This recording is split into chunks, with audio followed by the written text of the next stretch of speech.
안녕하십니까. 전기기사 관련도 문제풀이 2과목 전력공학 2012년 3회 문제풀이를 시작하겠습니다. 자, 21번부터 보겠습니다. 21번 보시면 송전선로에서 가공지선을 설치하는 목적이 아닌 것을 찾으시오 그랬습니다. 자, 가번부터 좀 보시면 뇌의 직격을 받을 경우 송전선을 보호한다. 가공지선이 뭔지부터 좀 알아볼까요? 자, 이렇게 철탑이 있다면 전선의 최상부, 철탑의 최상부에 이렇게 설치해서 우리 전선을 뭐 해주려고, 이렇게 보호하려고, 뭐로부터? 이상전압이 얘가 없다면, 이상전압이 어떻게 들어오겠어요? 바로 전선으로 들어오는 것을 방지하기 위해서 가공지선을 설치하는데, 그 설치 목적이 아닌 것 중에서 1번, 뇌의 직격을 받을 경우 송전선을 보호하려고 하는 것이다. 나번, 유도해연 송전선의 고전이를 방지하는 것이다. 다번, 통신선에 대한 차폐 효과가 있다. 자, 차폐 효과가 있더라. 무슨 소리냐면 다번은 이런 의미죠. 어떤 의미냐면 송전선이 있다면 송전선의 중간에 뭐를 대지와 접지해 놓은 뭐를 달아놨어요? 가공지선을 달아놨지. 가공지선이 있고 그 아래 통신선이 있다면 얘로부터 직접 얘 전류가 흐른다. 송전선에 전류가 흐르는데 이 전류가 고장전류가 흐른다면 고장전류를 I0라고 한다면 이 I0에 의해서 누구의 이 통신선에 어떤 영향을 줄 거다. 걔를 M이라고 하자. 상호 인덕턴스 M이라고 한다면 만약에 이 가공지선이 없다면 그 M이 바로 영향을 줄 텐데 이 가공지선에 의해서 다시 누구한테 영향을 준다? 상호 인덕턴스 M-라고 한다면 가공지선에 의해서 통신선에 영향을 주는 M-와 송전선과 통신선에 영향을 주는 M과는 180도 뭐가 생기죠? 위상차가 생기기 때문에 왜? 얘가 전류가 이렇게 흐른다면 가공지선에는 전류가 어떻게 유기되겠지? 이렇게 유기되겠지? 반대로 유기됩니다. 반대로 유기되기 때문에 상호인덕턴스 M이 180도 위상차가 있더라. 서로 뭐하더라? M이 상쇄되더라. 그게 몇 프로 정도 상쇄된다? 30에서 약 50% 정도가 감쇄가 됩니다. 감쇄가. 이렇게 감쇄가 되는 역할을 하더라. 그래서 통신선에 대한 차폐 효과가 증진된다. 그랬고요. 라번에 보시면 철탑의 접지 저항을 경감시킨다. 철탑의 접지 저항을 경감시켜주는 거는 뭐예요? 매설지선이죠. 매설지선을 설치해야 됩니다. 그래야지만 철탑의 저항이 경감되겠죠. 답은 라번이 되겠네. 답은 뭐라고요? 라번이 됩니다. 라번. 철탑의 접지 저항은 누가 경감하는 거다? 매설지선 갖고 하는 것이다. 자, 22번. 전력선 A에, 옆에 그림을 좀 참고하시고, 전력선이 이렇게 있네요. 전력선 A에 충전전압을 E, 여기에 충전되는 전압, 여기에 대지하고의 대지의 전압을 E라고 하자입니다. E라고 하고, 통신선 B에, 통신선을 B라고 한답니다. 여기 통신선이 있는데, 얘 통신선을 우리 B라고 한다면 이 B에 충전되는 대지 정전 용량을 이렇게 대지 정전 용량이 충전되고 있는데 얘를 AB 사이의 상호 정전 용량 CAB라고 하자입니다. CA 뭐야 이게? CB라고 했네. CB. 여기를 CB라고 했고 A선과 B상에 상호 정전 용량이 있을 텐데 전력선과 통신선의 상호 정전 용량을 CAB라고 하자입니다.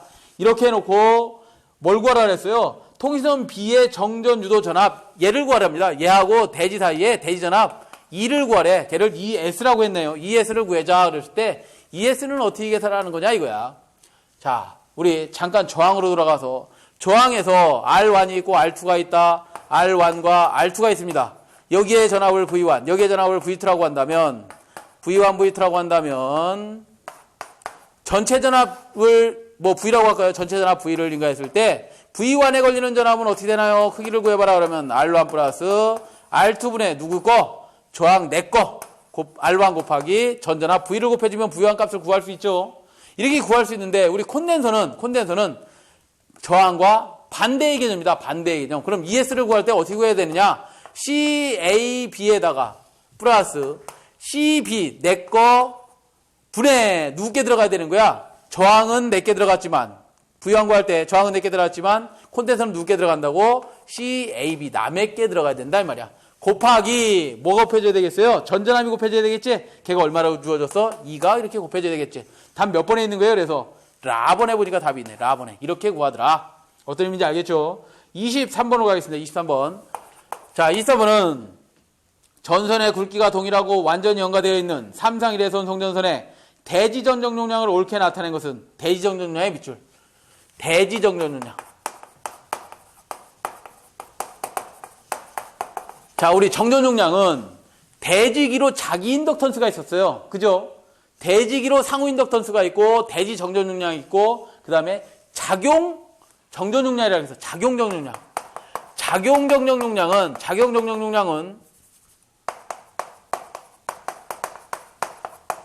3상이 평형되어 있을 때의 정전 용량이에요. 그 3상이 평형됐을 때의 작용 정전 용량 워킹 정전 용량이라고 하는데 이 워킹 진짜 작용이라는 작용 정전 용량은 3상 평형됐을 때 우리 이렇게 썼었어. CN이라고 쓰고 얘를 로그 10을 밑으로 하는 R분의 D분의 0.02413 마이크로페러파 킬로미터로 외웠었는데 지금 문제에서는 얘를 구하라는 것이 아니라 누구 구하라는 거야? 대지 정전 용량을 구해보라는 거야. 대지 정전 용량을 우리는 되게 뭐라고 표시했었지? CS로 표시했었고 얘를 우리는 그냥 막연하게 숫자를 줬을 때만 알았었는데 우리 문제에서는 대지 정전 용량을 한번 네가 외우고 있는지 한번 실험해 보겠다 이 말이에요. 그래서 CS는 이렇게 구합니다. CS는 어떻게 구하냐면 우리 책을 참고하시면 로그 10을 밑으로 하는 RD분의 8H3승 RD의 자승으로 되어 있죠. RD의 자승분의 0.02413 마이크로페러파 킬로미터로 여러분들이 좀 별도로 외우시고 계셔야 된다. 아시겠지? 그 다음에 또 무슨 정전용량이 있었어? 상호 정전용량이 있었죠. 상호, 선간, 상호간 정전용량이라는 게 있지. 정전용량, 얘를 우리는 CM이라고 표시했었습니다. 자, 작용 정전용량을 CN이라고도 표시했었고 또 이렇게도 표시했었지 않았나? 자연정전용량 CN은 어떻게 표시했어요? CN은 CS 플러스 대지정전용량에다가 플러스 3CM으로도 계산을 했었지. 자, 그러면 CS다 그러면 CN을 다시 구해봐라. 그럼 이 식에서 구해봐라 하면 CN, 자연정전용량을 구해봐라. 그러면 CS 2값 집어넣어주고 그 다음에 CS 플러스 3CM으로 다시 CN 값을 구할 수도 있겠죠. 왜? 이 값을 알고 있고 이 값을 알고 있으니까 얘는 구할 수도 있겠지. 상현정량을 구할 수 있습니다. 이렇게도 구할 수 있는 여러 가지 식들이 있더라. 쓸데없는 것들을 별로 중요하지 않은 것을 시험 문제에서 이렇게 물어봤습니다. 답은 어떤 게 되겠어요? 대지정전량 CS는 로그 10 RD의 자승 8H3승분의 0.02413입니다. 그럼 여기서 R은 뭐냐? 전선의 반지름이 될 거고 D는 등가선 간거리가 되고 H는 뭐냐면 H는 전선이 설치되어 있다면 이 전선과 대지면, 여기를 등전이면이라고 그러지. 등전이면의 높이를 뭐라고 한다? 얘를 H라고 합니다. H. 이 전선이 왕로다 그러면 당연히 뭐가 있어? 기로가 있는데 이 기로도 높이를 H라고도 할 수 있다. 왜? 등전이면이 영전이가 같기 때문에 얘는 우리 정전용에서는 그 크기를 구할 수 있어요. 그렇지만 인덕턴스에서는 우리 정전용을 구할 수 있다 없다? 왜? 전선이 이렇게 가선되어 있다면 대지로 흐르는 귀로다 오는 전선의 깊이를 도저히 알 수 없기 때문에 구할 수가 없다. 그래서 실험식으로만 구할 수 있지만 우리 정전용량은 그 크기를 구할 수 있습니다. 구할 수 있다. 어찌됐든 요거 두 개를 좀 외워두셔야 된다. 답은 가번이 되겠고요. 자, 그 다음 24번으로 갑니다. 24번 500kVA kVA의 단상변압기 세대 밑줄 세대 가지고 델타 결선했답니다. 이때 예비 한 대를 갖는 변전소가 있다. 자, 그럼 단상변압기가 몇 대 있다는 얘기지? 4대가 있답니다. 자, 무슨 소리냐면 이렇게 돼 있대. 변전소가 있는데 여기에 델타 결선을 했답니다. 델타 결선을 했는데 변압기가 그럼 몇 대 있는 거야? 하나, 둘, 세 대가 가지고 변압기가 단상변압기니까 당연히 이렇게 한 대지. 이게 델타 했다고 해서 여기 또 있어? 이게 세대가 더 있는 거야? 아니지. 2차 측을 델타 했다는 거 아니야. 1차 측 델타 결선, 2차 측 델타 결선. 어떻게 했다는 거야, 이렇게. 변압기 세대 가지고 코일 있고 2차 측도 코일 있고 코일 있으면 얘를 어떻게 하더라? 끝시작 묶은 게 이게 델타 결선 아니야. 델타 2차 측도 끝시작 묶으면 얘가 델타 아니야. 그럼 단상변압기 세대 가지고 델타 결선한 거 아니야, 이게. 이렇게 했다는 얘기인데 이 중에서 변압기 이게 단상변압기 한 대가 더 추가로 이렇게 생겼대야. 생겼을 때 부하의 증가로 인하여 예비 변압기까지 동원해서 사용한다면 최대 부하는 얼마까지 걸 수 있느냐 이거야. 자, 그러면 세대 가지고 걸 수 있는 부하를 먼저 계산해 봐야 되겠지. 이 세대 가지고 걸 수 있는 변압기가 한 대가 500kVA랍니다. 얘도 500kVA래. 얘도 500kV야. 그러면 이 세대를 합쳐서 델타 결선하면 그 출력은 얼마 나오는 거예요? 3 곱하기 단상 변압기 출력이 나오는 거잖아. 이게 삼상 출력이잖아. 그러면 3 곱하기 500kVA 하면 1500kVA가 나올 건데 변압기 한 대가 생겼대. 500짜리가 한 대가 더. 그러면 무슨 결선해야 되겠어? 얘네 두 개 가지고 VV, 얘네 두 개 가지고 VV 결선할 수 있잖아. VV 결선을 해보면 이렇게 된다는 거죠. 어떻게 된다는 거야? 얘네 두 개 V 결선, 얘네 두 개 V 결선 해보면 PV는 루트 3배의 단상 변압기 용량이 나오더라 이 말이야. 단상 변압기 용량 하나 곱해주면 그게 삼상 출력이 이렇게 나오더라 이거지. 다시요. PV 얘네 두 대 가지고 또 삼상 출력을 내면 P 단상 변압기 용량만 곱해주면 되더라 이거야. 그러면 얘가 얼마? 루트 3 곱하기 500이고 얘가 얼마야? 얘는 루트 3 곱하기 500 해면 되는데 이게 몇 개 있는 거야? 그냥 이거 다 이렇게 해주면 되는 거 아니야 이거? 곱하기 2 해버리면 되는 거 아니야? 그죠? 그럼 두 세트 있는 거 아니야? 두 세트. 이걸 계산해보면 PV 결선했더니 얼마 나온다? 루트 3 곱하기 1000이니까 얘가 얼마 나와? 1732 kVA가 나오겠지 이렇게. 맞아요? 아까 우리 단상 변압기 세대 가지고 델타 했을 때는 얼마 나왔어? 500에다가 3 곱했으니까 1500 kVA 나왔지만 이번엔 4대가 생겼다? 그러면 얼마까지도 부하를 더 걸 수 있다? 1732. 그러니까 232 kVA를 더 걸 수 있다는 거죠. 예. 그렇습니다. 자, 그러면 답이 얼마냐? 나번에 보니까 있네. 나번에 보니까 약 1730 kVA를 걸 수 있다고 하네요. 자, 25번으로 갑니다. 25번. 25번은 그림과 같은 단거리 배전선로의 송전단 전압 및 역률은 각각 6600이고 0.9이다. 수전단 전압 및 역률이 6100V에 0.8이다. 이때 흐르는 전류를 구해라. 단 R은 15ohm이고 X는 25ohm이랍니다. 어려운 문제네요.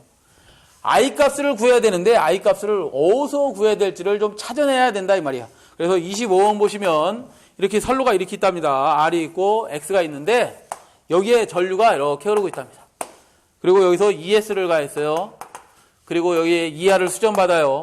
이렇게 받고 있는 선로가 단상 등가로다 되어 있습니다. 삼상인지 단상인지 표시 안 됐으니까 단상 등가로 했으니까 단상으로 계산하자. 단상이라고 생각하고 자 여기에 R이 있고 X가 이렇게 있습니다. R과 X가 있는데 I 값을 구해야 되는데 우리 여기서 구할 수 있는 I는 여기서 이걸 가지고 I, 이거 가지고 I 구할 수 있는 게 뭐가 있는지 식을 찾아보면 P는 전력을 구해보면 P는 ES I의 코사인 세타 S 송전단 찍고 이렇게 PR 측은 ER 곱하기 I의 코사인 세타 R로다 식을 놓고 계산하면 될 것 같으다. 거기서 I를 추출하면 될 것 같으다. 그러면 송전단 측에서 전력을 주었을 때 수전단 측에서 송전단에서 전력을 100W를 줬다고 하자. 근데 수전단에서 90W밖에 수전하지 못했으면 나머지는 뭐가 되는 거예요? 손실이 되는 거지. 손실식을 가지고 한번 계산해 보자. 손실식을 PL은 이거 아닌가요? PS-PR이다. 자, 그러면 PL은 우리가 단상에서 I자승 R이고 PS는 전력이니까 송전단 전압에다가 곱하기 뭐예요? I 곱하기 ES의 I의 R 코사인 R에다가 I의 ES는 이렇게 구하면 돼요. ES VI 그냥 코사인 세타로 구하자. 코사인 세타 S측 거에서 마이너스 ER에다가 전류의 코사인 세타 R로다 이렇게 한번 구해보자. R 수전단 측으로도 한번 이렇게 구해보면 여기서 뭐만 구하면 되는 거예요? 우리가 I 값만 구하면 되니까 자 I 값을 한번 구해보자. 그러면 I 값이 여기에도 있고 여기도 있으니까 지워져 버리면 I가 하나가 남네. 그러면 I는 이렇게 구할 수 있나요? R을 분모로 보내고 얘를 분모로 보내고 ES의 코사인 세타 S 마이너스 ER의 코사인 세타 R로다 구할 수 있겠네. 수식이 주어졌나요? 예, 수식이 주어졌네. 요공식 갖고 전류 I 값 구해보라는 거네. 자, 어려운 문제죠. 이거 추정을 해야 되니까.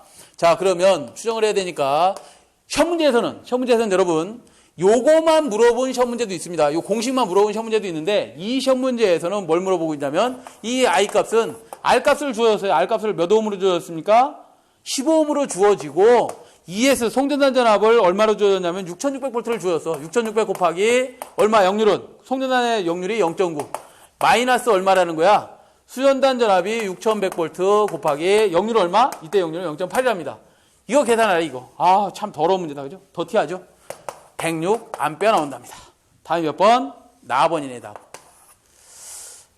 공식을 만들어내기도 어렵지만 이것도 시험 문제 수식을 또 이렇게 넣어서 물어봤네요. 그러니까 시험 문제가 좀 까다로운 문제 중에 하나다. 26번. 송전선에 직렬 콘덴서를 설치하는 경우 많은 이점이 있다. 송전선에 직렬 콘덴서를 설치한답니다. 많은 이점이 있답니다. 자, 직렬 콘덴서 그러면 언제 설치하는 거냐? 송전선의 길이가 너무 길어. 장거리 송전선로야. 우리나라에 있지도 않은 캐나다나 미국 같은 데 가면 선로가 1000km, 막 2000km 이렇습니다. 그런데 이런 데 보면 우리가 선로를 포설하다 보면 이 선로에는 각 킬로미터당에 뭐가 주어지냐면 전선 사양에 보면 킬로미터당의 R값은 얼마입니다. 이렇게 주어지고 킬로미터당의 X값은 얼마입니다. 라고 전선 사양에 나와 있습니다. 그것이 킬로미터 수가 예를 들어서 1000km 그러면 그 X값이 얼마야? 1000km를 곱해줘야지만 그 전체 X값이 나오는 거죠. 이 X값은 뭐야? 우리 전압강하를 일으키는 놈이잖아. 전압강하 2라고 한다면 임피던스 Z에다가 I를 곱해주잖아. 부하전류 곱해주면 임피던스 Z는 R 플러스 J의 X에다가 전류 I에다가 지상부하니까 코사인 세타 마이너스 J의 사인 세타로다 전압강하를 구해야 되는데 여기서 R값은 무시된다고 하면 이 X값이 이게 커지면 이게 장거리 선로일수록 커지면 전압강하도 대단히 커진다 이 말이야. 그렇기 때문에 이 X값을 보상해 줘야 되는데 그때 설치하는 게 누구다고요? 이 직렬 콘덴서입니다. 이걸 우리는 XC 용량성 콘덴서를 용량성 콘덴서를 이렇게 설치해 주면 전압강하를 보상해 준다. 누구에 의해서? 유도성 리액턴스를 보상함으로써 전압강하를 보생시켜 주는 놈이 직렬 콘덴서다라고 알고 계시고 문제를 보면 직렬 콘덴서를 설치하는 경우 많은 이점이 있답니다. 이상 현상도 일어날 수 있는데 직렬 콘덴서를 설치하였을 때 타당하지 않은 것은 그랬습니다. 가본부터 보시면 선로 중앙에 일어나는 전압 강화를 감소시켰죠. 방금 전에 전압 강화를 감소시켰습니다. 송전 전력의 증가를 깨할 수 있다. 전력도 증가가 됩니다. 그 다음 다번에 보시면 부하역률이 좋을수록 설치 효과가 크다. 부하역률이 나쁠수록 설치 효과가 큽니다. 부하역률이 나쁠수록 역률 개선을 용이 아니야. 역률 개선용은 아니지만 역률이 떨어지는 부하 측에 있는 송전선로일수록 그나마 효과가 좋더라. 그런 얘기고요. 답은 4번이 되겠네. 라번에 보시면 단락사고가 발생하는 경우 직렬 공진을 일으킬 우려도 있긴 있습니다. 실질적으로 미국의 모하비 발전소라는 데서 이놈 때문에 선로의 오메가 L과 얘의 XC, 오메가 C 때문에 공진이 깨지는 바람에 발전기 축이 터져 나가는 경우가 발생도 했습니다. 깊은 얘기고요. 어찌됐든 단락사가 발생하면 직렬공진을 일으키는 경우도 있다. 직렬공진이 되면 전류값이 최대가 되고 임피던스는 최소가 되면서 전류가 최대가 된다는 얘기는 뭐예요? 전류가 허용전류 범위를 넘어가면 전선의 온도가 올라가고 온도가 올라가면 전선이 뭐 되겠어? 절연 파괴되겠죠. 전선이 과열되겠지. 과열되면서 파괴돼 버립니다. 자, 27번으로 가겠습니다. 27번. 송전선로에 매설지선을 설치하는 목적으로 알맞는 것은 그랬는데요. 쭉 보시면 라번에 있네요. 철탑으로부터 송전선로에 역선락을 방지하기 위하여 그랬습니다. 자,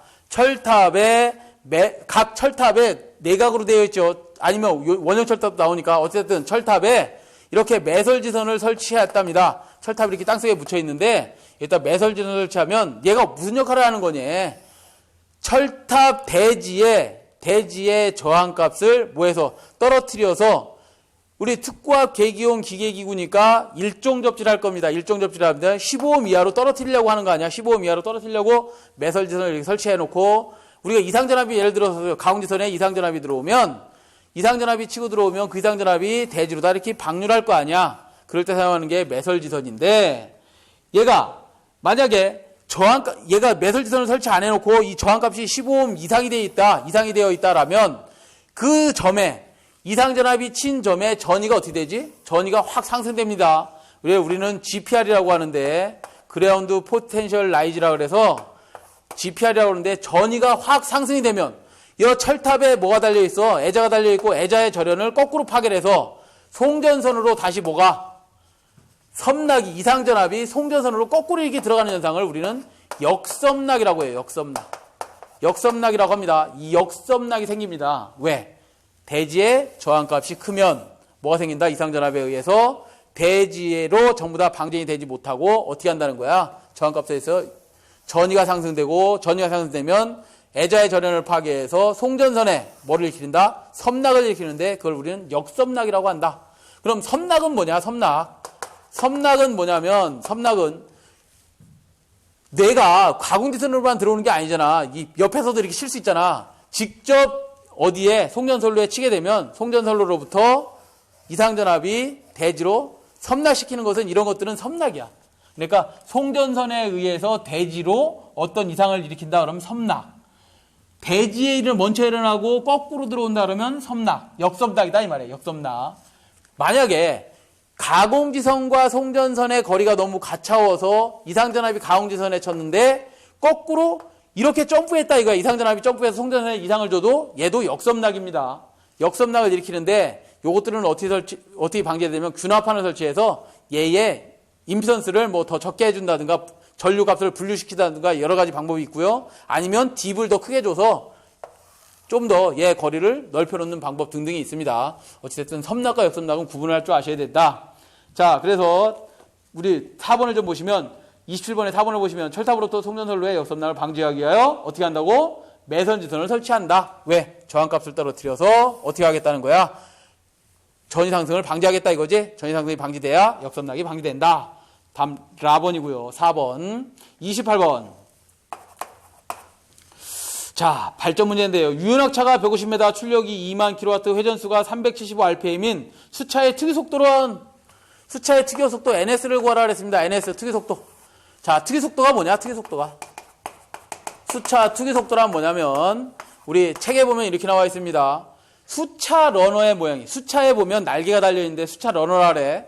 수차 러너의 모양이 기하학적으로 비슷하게 생기면 그 운전 특성이 같은데 그 운전 특성에 대해서 얘기한 겁니다. 이 특유속도가 1kW의 출력을 내기 위해서 1분간 필요한 회전수를 우리 특유속도라고 합니다. 그러니까 뭐냐면 실험을 해보겠다 이 말이야. 실험을 해보는데 원래 수차의 크기가 막 이만하다면 이거를 만들어서 우리가 실험을 해볼 수 없으니 요딴만하게 만들어서 똑같이 만들어서 실험을 하는데 이렇게 실험을 하더라도 그 운전 특성이 똑같으니까 이걸 가지고 특유속도를 결정하는데 이 특유속도란 1kW의 출력을 내기 위해서 필요한 1분간의 회전수를 뭐라고 한다고? 특유속도라고 했습니다.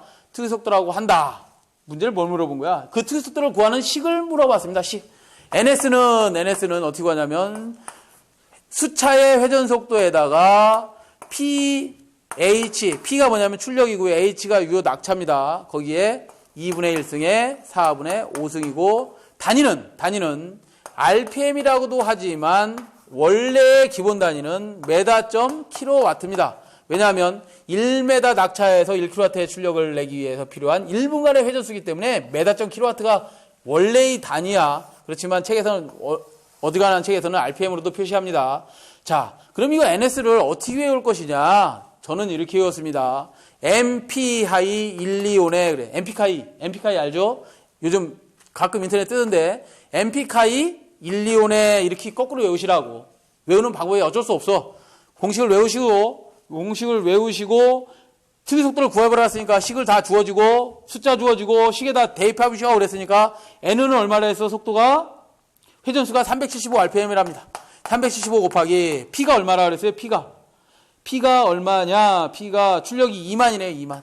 2만에 몇 분의 몇? 2분의 1승이고 이거 2분의 1승을 이렇게 쓸 수 있나? 루트로? 이렇게 쓰면 똑같은 거죠? 예, 똑같습니다. 그 다음에 H는 얼마야? 유연합차가 150입니다. 150에 4분의 5승이죠? 4분의 5승을 고음용 계산기로 찍어보셔도 되고 만약에 4분의 5승을 계산기로 못 찍겠다 그러시는 분들은 이렇게 하면 돼. 얼마라 그랬어? 150이라 그랬나? 150에 루트 하나 빠져나오고 150에 다시 또 루트 하나 더 씌우면 됩니다. 이렇게 하면 4분의 5승이 되는 겁니다. 자, 이렇게 하느니 우리 공업용 계산기 다 쓸 줄 아시잖아. 공업용 계산기 갖고 뭐 175? 150에 4분의 5승을 계산기 누르시면 얼마 나오냐? 101.03 RPM이 나온답니다. RPM. 이렇게 계산해라. 이 숫자 누르는 게 중요한 게 아니지. 특이 속도를 구하는 공식을 외우셔야지. 공식을 외우셔야 됩니다.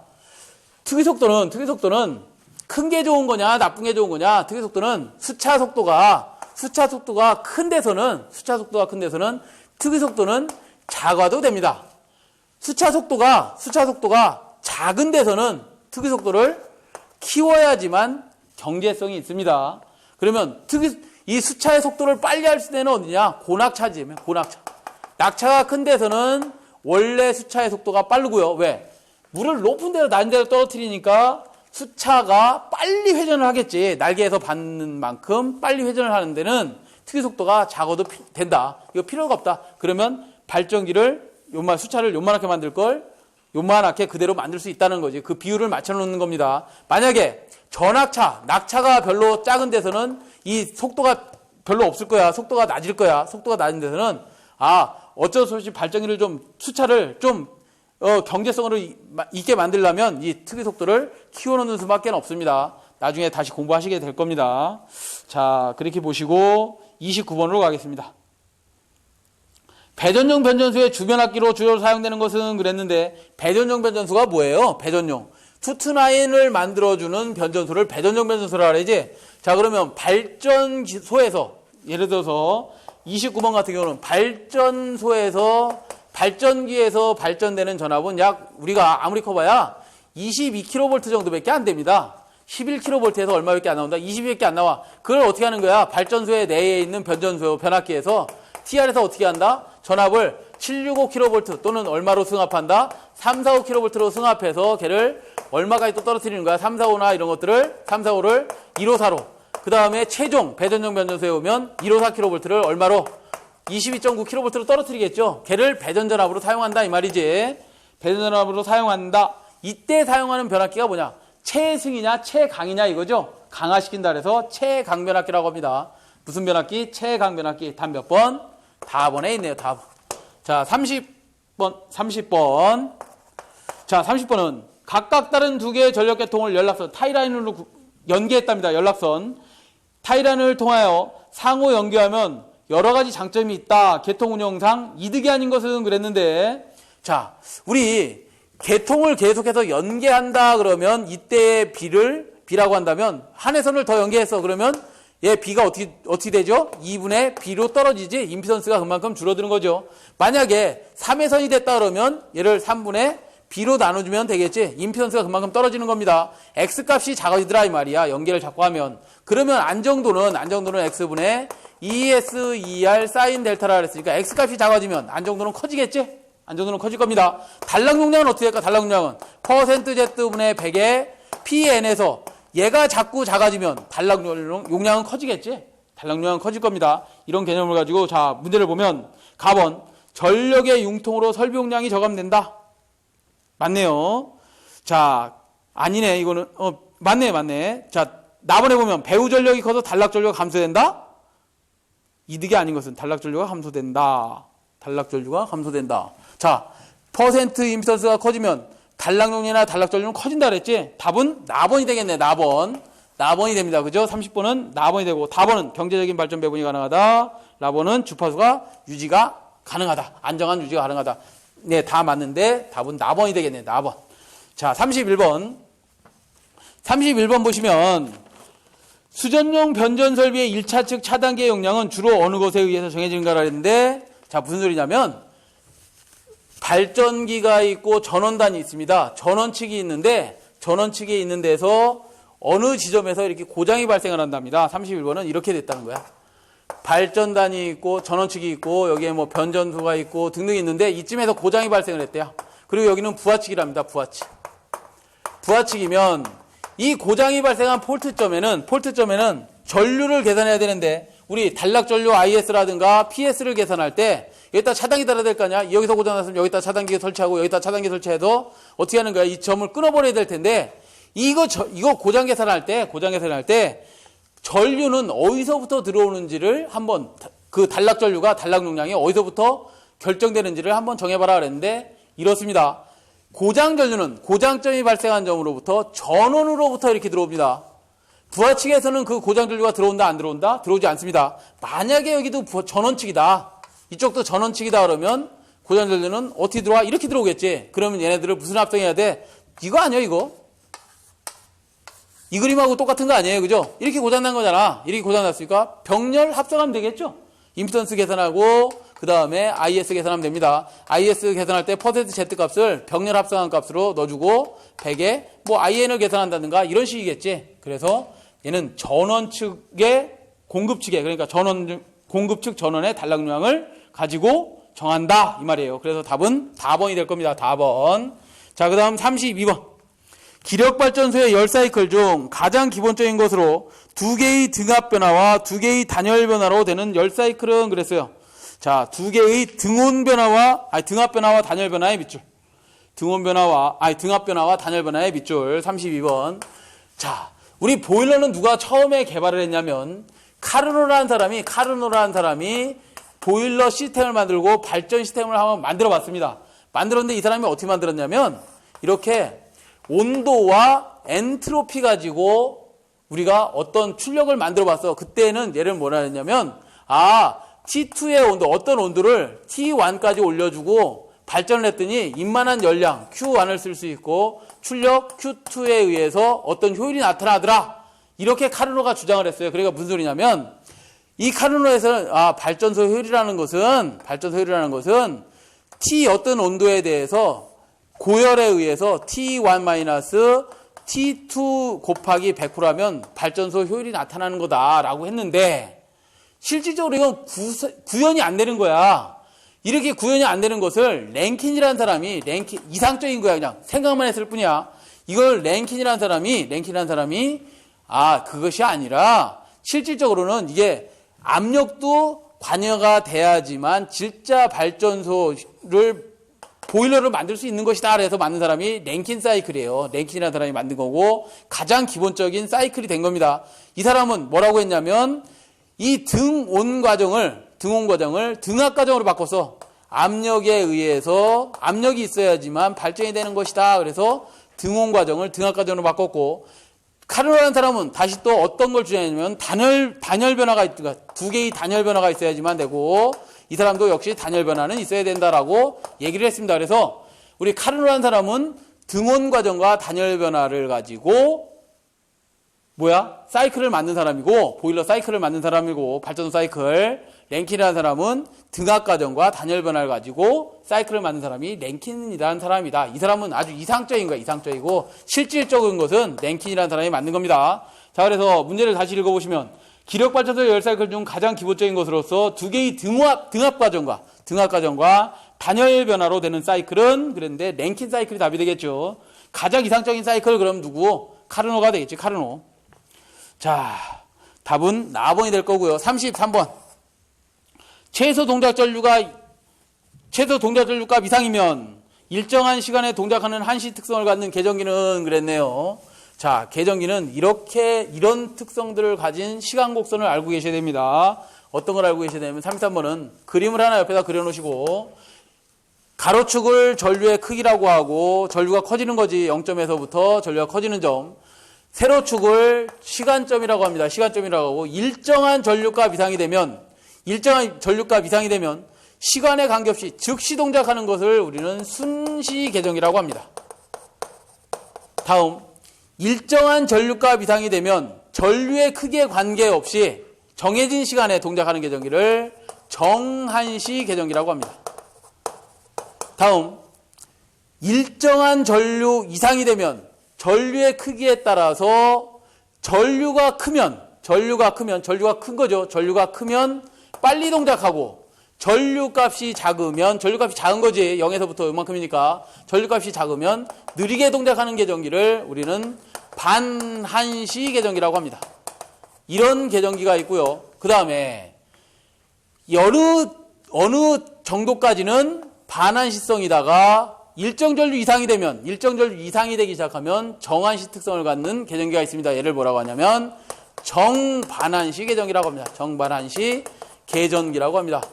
자, 이렇게 있는데 여기서는 최소 동작 전류가 이상이 되면 일정한 시간에 동작하는 한시 특성을 갖는 계전기는 그랬으니까 답이 순환시가 아닌데 답을 제가 잘못 체크해 갖고 왔네요. 답이 가번이죠. 정한시 계전기가 맞습니다. 답이 가번 정한시 계전기입니다. 잠시만요.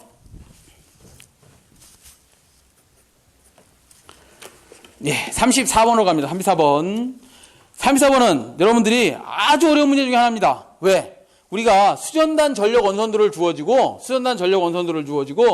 이것들이 나타나는 의미가 뭔지를 좀 일일이 체크해봐라 이건데 이것은 공부를 좀 많이 하셔야 알아들을 수 있는 문제입니다. 그림과 같은 수전단 전력 원선도에서 그림을 그려보면 이렇게 되어 있답니다. 그림이 이렇게 되어 있고 수전단 전력이 이렇게 공급되고 있다. 얘가 부하직선 곡선이고요. 전력 원선도가 이렇게 동그라미가 있답니다. 이렇게 있는데 여기서 O와 L은 지상 역률 코사인 세타인 부하직선 곡선이다. 얘 코사인 세타가 1인 부하직선 곡선이랍니다. 부하직선 곡선을 나타낸다. 다음 설명 중 옳지 않은 것은 그랬는데 단 시점을 한번 볼까요? 시점이 어디 있나요? 여기 있네. 여기 시점이 있는데 얘 딱 일자로 되어 있네. 시점이 있는데 원선도의 중심점이다. 그렇게 했어요. 원선도의 중심점이다. 원선도의 중점. 제가 아마 전력 원선도 그리면서 이렇게 그렸을 거야. 이렇게. 여기서부터 여기가 중점이고 얘가 반지름의 크기 로다. 이걸 로를 기준으로 동그란 원을 그린 게 수전단 전력 원선도라는 말을 한번 드렸을 겁니다. 자, 이렇게 그려져 있는데 설명 중 옳지 않은 것을 찾아라 그랬습니다. 가번부터 보면 A점은 이론상 여기는 A점은 이론상 어떻게 된다? 극한 수전 전력이다. PR을 수전할 수 있는 최고의 점이다 이거야. 수전단 전력 여기서 더 예를 들어서 반지름이 이렇게 돼 있다 그러면 전력은 더 조금 받는 거죠. PR 전력이 최고로 받을 수 있는 점이다. 예, 맞는 얘기네요. 나번은 B점이 어디 있나요? B점은 여기 있네. B점은 전력 원선도장에 실려 있는 부하직선 곡선 B점이 여기 있네. 그죠? B점이 있는데 B점은 부하 역률이 1일 때 1. 그렇네요. 역률이 1일 때에 진짜 전력 원선도에 실려 있는 부하다 이 말이야. 그다음 G점은 여기 있는데 G점은 이렇게 돼 있네. 여기 D점하고 연결이 돼 있는데 G점은 전압 조정을 위하여 진상무효 전력이 필요하다. 왜냐하면 우리 부하라는 것들은 어떻게 된다고? 전력 원선도점에 실려 있어야 되기 때문에 그 점에다가 실어주려면 여기에 뭘 갖다 보상시켜줘야 되는가? 여긴 P곡선이라 그랬고 이쪽은 무효분이라 그랬으니까 무효분을 어떻게 해줘야 되는 거야? 조상설비를 설치를 해줘야 되는데 이럴 때는 어떻게 된다? 진상성분을 설치해야 된다? 아니면 지상성분을 설치해야 된다? 얘는 진상무효전력을 설치해줘야지만 콘덴서를 달아줘야지만 그 점을 어디다 실을 수 있다? 역률곡선. 그러니까 부하 직선이 예를 들어 요 G점이다 그러면 얘를 원선도에 실어주려면 콘덴서를 설치해줘야지만 된다. 만약에 여기에 예를 들어서 이렇게 부하 직선 곡선이 여기 점이 있고 여기다가 이렇게 찍혀 있다 그러면 여기다는 뭘 설치해줘야 되는 거예요? 진상 콘덴서를 가지고 원점에 실어주는 게 아니라 누굴 가지고 이 부하 직선 곡선을 원선도에 실어줘야 될 때 이때는 SHR 블로 리액터를 설치해줘야지만 된다 이거야. 그러니까 우리 수용가에서 콘덴서를 달아줄 거냐 블로 리액터를 달아줄 거냐를 결정해라 이 말이야. 이 원선도 보고. 자, 그 다음 라번에 보시면 F점이 여기 있네요. F점이 여기 있네. 아주 그냥 지상 블로 리액터를 많이 갖다 설치해줘야지만 되는 점이네요. F점은 전력이 0이므로 역률 조정이 필요 없다?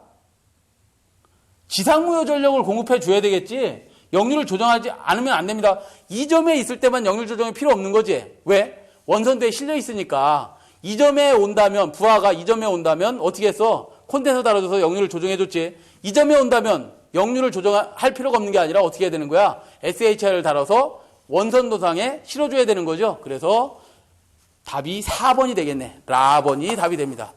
아주 어려운 문제예요. 여러분들이 좀 소화하기에 공부를 별도 안 해봤을 겁니다. 35번.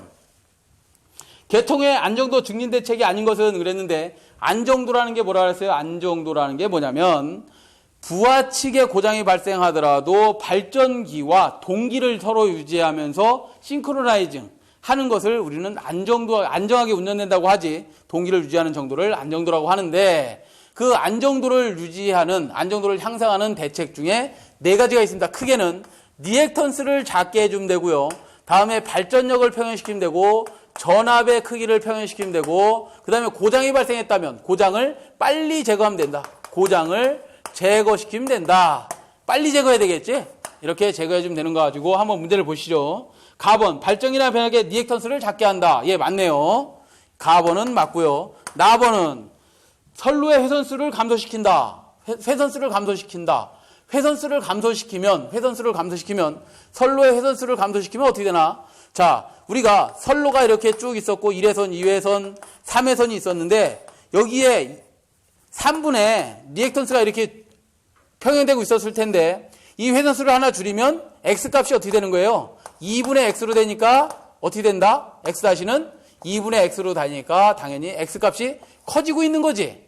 X값이 크면 된다, 안 된다? 안정도 향상하려면 X값이 작아야 된다 그랬으니까 답은 2번이 되겠네. 자, 답은 좀 볼까요? 답은 보시면 중간 조상 방식을 채용한다 그랬는데 중간 조상 방식이 뭐냐면 전압을 유지해주기 위해서, 전압을 평형시키기 위해서 이런 겁니다.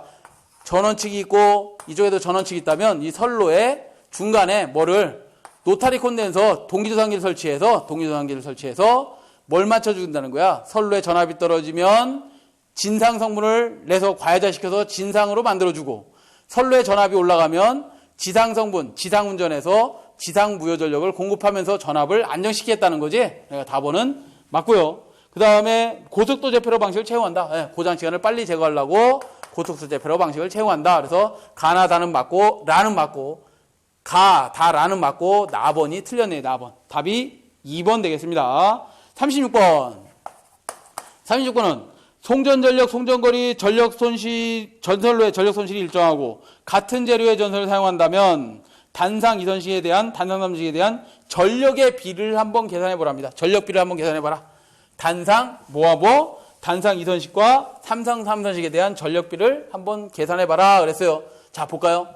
단상 2선식에서의 전력은 P는 어떻게 계산하지? VI 코사인 세타일 것이고, 단상 3선식에서는 원래는 선간전압을 기준으로 한다면 P는 당연히 VI 코사인 세타일 겁니다. 그렇지만 이게 우리 책에서는 시험 문제에서는 뭐로 나오지? 항상 나올 때 얘가 선간전압이 아니라 상전압 기준에서 나옵니다. 그러면 단상 3선식에서의 전력은 어떻게 계산하냐면 2VI 코사인 세타로 계산해야 됩니다. 삼상 3선식이다 그러면 전력은 어떻게 계산한다? 루트 3 VI 코사인 세타다. 삼상 4선식이다 그러면 전력은 어떻게 계산하는 거예요? 상전압 기준에 한다니까 3VI 코사인 세타 가지고 서로 비교해봐라 이 말이지. 여기서는 뭐와 비교해라? 이것과 이거 비교해봐라 이 말이야. 이것과 이거를 비교해보라 그랬습니다. 그래서 뒷면을 좀 참조하시면 이렇게 되어 있네요. P2에 대한 P3를 비교했네요.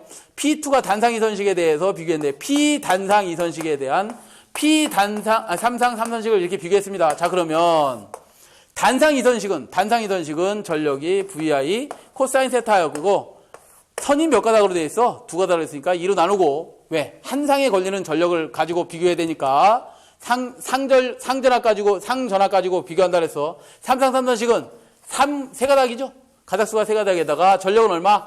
루트 3 VI 코사인 세타니 얘를 비교해보면 얘들 다 지워주죠? 그러면 뭐가 되는 거야? 보문수를 풀면 3분의 2 루트 3이 되나? 이거 계산하면 1.15배가 나오지. 자, 단상 2선식으로 전력을 공급하는 것보단 삼상 3선식으로 전력을 공급해야 되겠네. 왜? 1.15배 정도 더 커지니까. 삼상 3선식이 단상 2선식보다는 1.15배 전력을 더 많이 보낼 수 있구나. 이걸 비교하라는 거죠. 다음 몇 번? 다번이 답이 되겠네. 다번. 자, 다음 38번으로 갑니다.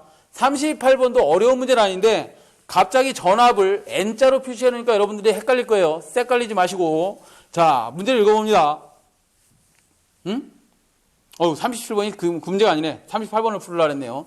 37번부터 봅니다. 37번은 어떤 공장의 수용 설비 용량이 1800, 수용률이 55%이다. 평균 부하용률은 90%라고 한다. 수변전 설비에는 몇 kVA로 하면 되는가 그랬는데 kVA 밑줄 변압기 용량 구하라는 거죠. 변압기 용량은 어디서 구한다? 부등률식에서 구한다. 부등률은 합성 최대 전력, 최대 전력. 얘는 역시 뭐야? 킬로와트겠지. 킬로와트 분의 각 수요 최대 전력의 합이다. 합 가지고 부등률식에서 얘 킬로와트를 구하는데 합성 최대 전력 킬로와트는 뭐가 어떻게 되겠어? 부등률분의 공식을 다 했으면 각 수요 최대 전력의 합이 되는 거죠. 맞죠? 자, 그런데 우리는 책에서 뭐로 구하라 그랬어? 얘를 킬로와트를 구하지 말고 kVA 구하라 그랬으니까 kVA를 구하려면 뭐로 나눠주면 돼? 이 킬로와트를 코사인 세타 0률로 나눠주면 되는 거죠. 그러면 뭐가 돼? kVA로 바뀝니다. 그렇죠? 그러면 kVA가 될 것이다. 자, 그러면 우리 문제대에 충실하면 부등률이 주어졌나요? 안 주어졌나요? 부등률 안 주어졌네. 그럼 일로 보고 곱하기 0률이 주어졌어요? 안 주어졌어요? 0률 부하용률 0.9로 주어졌네. 그죠? 그 다음 각 수요 최대 전력의 합이라 그랬으니까 합이라 그랬는데 각 수요지의 최대 전력은 어떻게 구해? 설비 용량에다가 각 설비 용량에다가 수용률을 곱해주면 되는 거죠. 그게 한 부하가 하나 있고 플러스 옆에 부하가 더 하나 있으면 설비 용량 곱하기 수용률에다가 플러스 그 다음 부하가 또 있다. 설비 용량이 1000kVA짜리가 있더라. 예를 들어서 설비 용량 곱하기 수용률 얼마 주어졌을 거니까 플러스 이렇게 계속 각 수요 최대 전력을 합하라는 거지. 자, 그러면 얼마짜리가 있어요? 부하가 1800 곱하기 수용률 55%인 부하 하나뿐이 없네. 그러면 얘를 어떻게 하라는 거야? 1800kW 곱하기 수용률 얼마? 0.5를 곱해서 답을 내라. 그러면 얘가 얼마냐면 1100이 나온답니다. 1100 kVA가 나오더라. 답 몇 번? 4번에 있네요. 자, 38번. 부하 전력 및 역률이 각각 부하 전력 및 역률이 같을 때 전압 n배 승합하면 1 전압 강하고 전력 손실을 구해보랍니다. 우리 책에 있는 것처럼 하시면 여러분들이 많이 헷갈리니까 그냥 우리 전압 강화식하고 저기를 써보면 되는 거야. 뭐? 전력 손실식을 한번 써보면 되겠지. 자, 38번은 이렇게 구해라 이 말이야.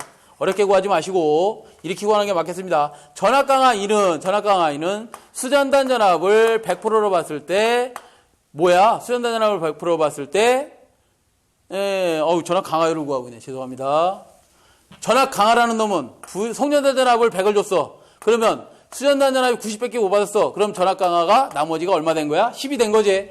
여기서 전압 강화 구하라 했으니까 전압 강화 2는 이렇게 구하면 되나요? VS-VR이다. 이렇게 구하면 되죠. VS-VR로 구하면 된다. 자, 그런데 얘는 이 전압 강화라는 놈 이렇게도 구하지만 전압 강화를 또 이렇게도 구할 수 있나요?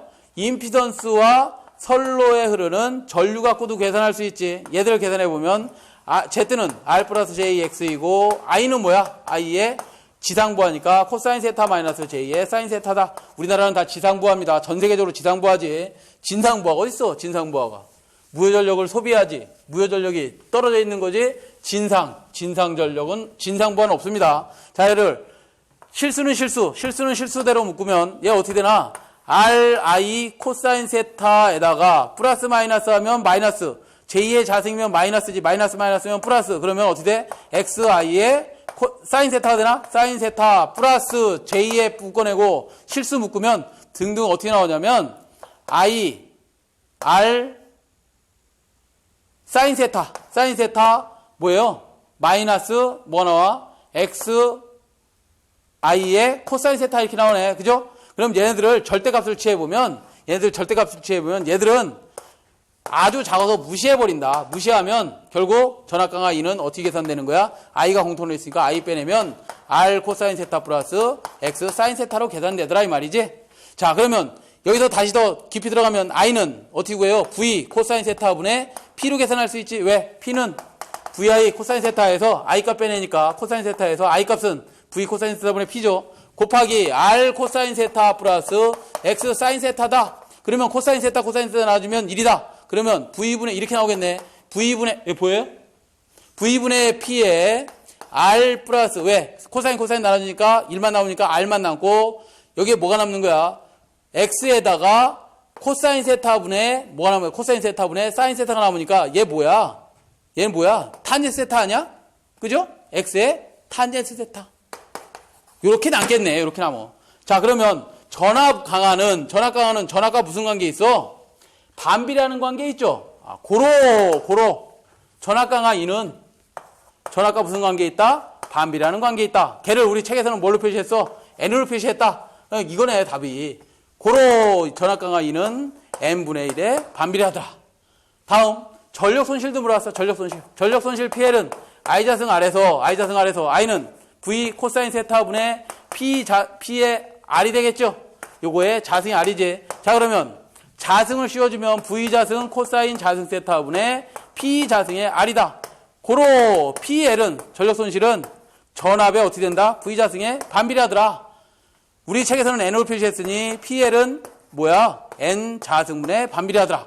이거죠, 이거. 그러면 전압 강화는 N분의 1, 전력 손실은 N 자승분의 1이 어딨나요? 몇 번? 가번에 있네요, 가번. 가번이 답이 되겠다. 자, 이렇게 푸시면 됩니다. 우리가 공식만 외우고 있으면 충분히 풀 수 있는 문제다. 공식만 외우고 있으면 됩니다. 자, 그 다음 39번으로 갑니다. 삼상 동기발전기 단자에서 고장전류 계산 시 영상전류 I0, 그 다음에 정산전류 I1, 역산전류가 I2다. 다 같은 경우는 어떤 거냐면 I0, I1, I2가 같은 경우는 어떤 데냐면 한 가지 경우밖에 없습니다. 일선지락 고장 시에 그렇습니다. 일선지락 고장 시에는 I0는 I1은 I2다. 요거를 알고 계셔야 됩니다. 물론 정규 시간에는 좀 풀어드리겠지만 이렇게 문제풀이 시간에는 이건 너무 기니까 넘어가기로 하겠습니다. 39번은 답이 몇 번? 가번입니다. 가번. 40번 보자. 40번. 일반 회로정수가 A, B, C, D이고 상전압이 ES인 경우에 무부하 시의 밑줄. 무부하다 그러면 부하가 없다. 여기 전류가 흘러 안 흘러? IR이 0인 상태다. IR이 0인 상태다. 이 말이지. 통전전에 충전 전류를 계산해라 그랬는데 충전 전류는 우리 이런 거 있었잖아. ES는 뭐예요? A의 ER 플러스 B의 IR이다. IS는 C의 ER 플러스 D의 IR이다. IR이 무부하시니까 0이다 그러면 얘들은 0이잖아. 여기서 뭐 구하라 했어? IS 구하라 했으니 IS는 C에다가 ER을 넣어야 되는데 ER은 여기서 계산해낼 수 있겠네. 여기서 어떻게 계산하는데 ER을 계산하면 A분의 ES가 되나? A분의 ES가 되겠네요. 이런 답 있어요? A분의 C의 ES라든가 라번이래. 라번. 이렇게 계산해라 이 말이죠. 그래서 40분까지 2012년 3회 전기기사 문제를 모두 끝내도록 하겠습니다. 예, 수고하셨습니다.